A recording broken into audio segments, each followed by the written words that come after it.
So, yun nga mga boss, meron tayong Mio Fazzio dito, ayaw niyang umandar, no? So, tignan ninyo. So, switch on natin siya.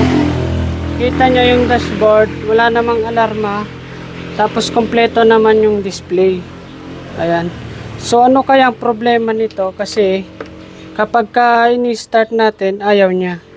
So, kapag pinipindot natin tong push start, ito, ayaw talaga.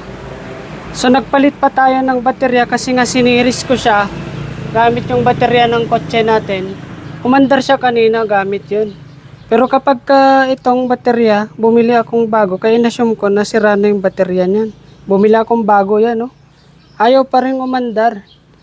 So ewan ko, may napanood tayo, buksan daw yung side stand niya, may switch daw dyan, may wiring, check natin bago natin check yung mga spark plug.